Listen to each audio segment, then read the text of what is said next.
Isn't it funny how people think that just because you're wearing hijab that you're oppressed? Some people think that just because your hands and face are showing, that you're oppressed. Really? I used to work in an office environment where we had to wear a shirt and tie to work. That was oppression. And when you're working in a crowded office with a broken AC and a bunch of sweaty people, that was big time oppression. Muslim women wear hijab in society because they can. No, no, no. You forced them to wear it. Who, me? I thought this was a free country. The hijab forces a man to look at a woman as a person and not an object. What if no one married her?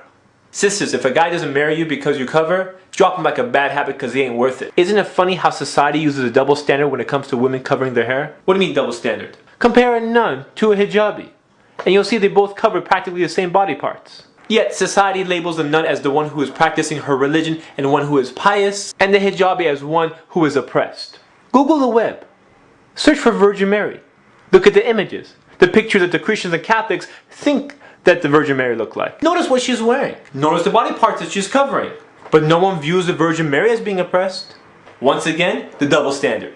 You see, a Muslim woman doesn't look at herself as being oppressed, but rather liberated. She compels others to judge her for her intelligence, honesty, personality, and kindness. But if you're halfway dressed, and guys are looking at you, they're not looking at your kindness. They're not looking at her kindness? No, what are you thinking? Now before all the Muslim hijabis start high-fiving each other, keep in mind that a Muslim woman who wears hijab is not superior over another Muslim woman who doesn't wear hijab. That's because only Allah subhanahu wa ta'ala knows why you wear hijab. There's some people who don't wear it for Allah subhanahu wa ta'ala, they just wear it for their parents or for their culture or following some type of ritual. Since only Allah subhanahu wa ta'ala knows why you wear it, He's the only one that knows what your real intention is. And may Allah reward the sisters who wear it for the right reasons. But if there's a bunch of hijabi sisters sitting around backbiting the one girl who's not wearing hijab, then they're just a bunch of sisters in hijabs sinning. Do you know what I'm saying? Do you know what I'm saying? Do you know what's strange? When you see a brand new Muslim convert wearing hijab properly, but then you see the Muslim girl who's grown up all her life being Muslim, wearing hijab, wearing it improperly. What's up with that? This is a common sight in many Islamic events. Unfortunately, a lot of hijab attempts are not hijab. But for one reason or another, no one says anything. Maybe it's because it's a sensitive issue. Or maybe it's because they're worried about how they're going to react. Relax, relax. Okay, you're taking this all wrong. All I'm trying to say is, where are you going? No, no, no, no, no. That's too big. That's too big. No, no, no, no. But ignoring it, it doesn't help the situation. I love my sisters in Islam. So much so I decided to take a chance and do this whole subject about hijab, even though I knew it has a chance of backlashing, but that's okay. You see, sometimes my friends tell me some stuff that hurts my feelings. You have to say the truth, and sometimes the truth hurts. But when the smoke cleared and I got a chance to digest their words, I started thinking about the stuff they were saying. And it made sense. So I changed. And alhamdulillah, I became a better person. But if my friends never say anything to me, and I kept doing the wrong things that I was doing, then they wouldn't be my real friends. Anyways, I realized they told me because they really care about me. But still, it's sometimes hard to approach someone when you know, when you don't know how they're going to react. So if someone's going to say the truth that a lot of people are scared to talk about, why not a stranger from the internet? Yeah. Who, me? Yeah, you! 500,000 views! You talk about a bunch of controversial subjects in last season, people liked it, why not continue the trend? You're not trying to win a popularity contest, are you? No. So you're gonna do it?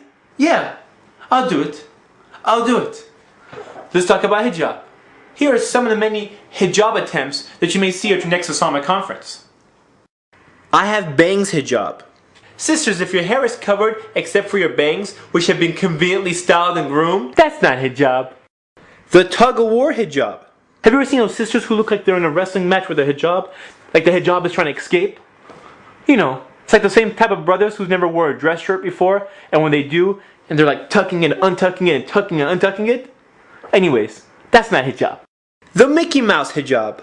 Have you ever seen the hijab where all the hair is covered except for the ears? And the ears look like a earring fashion show with every single earring that she owns on her ears? That's not hijab. The short sleeve hijab. This sister looks like she's wearing proper hijab until you get to her arms and you realize she's wearing a short sleeve shirt. Now, if you're a young girl and you're going through a transition phase of wearing hijab, I understand. But if you're wearing hijab your whole life and you're an older sister and no one has the guts to tell you, I'm telling you, that's not hijab. The skin-tight hijab. Some sisters are confused. They think if they're covering their hair, they're wearing hijab. Hijab is not limited to that. Hijab is covering and dressing modestly. That means if you look like you've just painted on your clothes and that's how tight your clothes are, that's not hijab. The hollow hijab. This is also known as a transparent hijab because it's completely see-through. You see, if someone can see your hair, skip that. They can see your hair, your highlights, they can see your hair clip, they can see everything. It's not hijab. The convertible hijab. This is the hijab that goes up and down like a convertible car. Sometimes it's at the full hijab, sometimes it's at the I'm halfway there hijab, but unfortunately most of the time it's I'm laying on your shoulders and chilling until we enter the masjid, or someone recites a surah at a wedding. You know what I'm talking about. Have you ever been to those weddings that people look like they're dressed up for a fashion show and spotting a hijabi is like spotting a celebrity?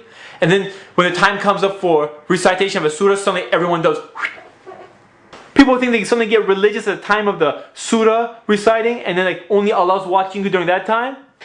Allah's watching you all the time. And then after the recitation is over, everyone's back to normal. Pop out the dance floor, show the lights, all the religious people disappear, and everyone's like, what's going on? What happened to the hijabs? What happened? That's not hijab. So if you're wearing hijab halfway, you're losing both ways. You have to deal with a society who's ignorant about it, and you can lose that on the reward if you're not wearing it properly. But if you wear it for the sake of Allah subhanahu wa ta'ala, you never lose. Look, I'm not trying to attack the sisters who are wearing hijab improperly, but rather my point is if you're going to wear hijab, do it right so you get reward for it, inshallah. By the way, this goes for the brothers too. Wait, what do you mean brothers? Oh yes, you have to cover from your navel to your knees. Oh, I know this. Apparently a lot of brothers don't know this. You know who I'm talking about. Brothers, if you're wearing short shorts to the basketball court, don't do it. No one wants to see your short shorts. Who wears short shorts to the basketball court? Please, don't do it. It's nasty. It's nasty. No one wants to see your short shorts. Do you know what I'm saying? No, seriously, do you know what I'm saying? This is Ali reminding you just in case you forgot.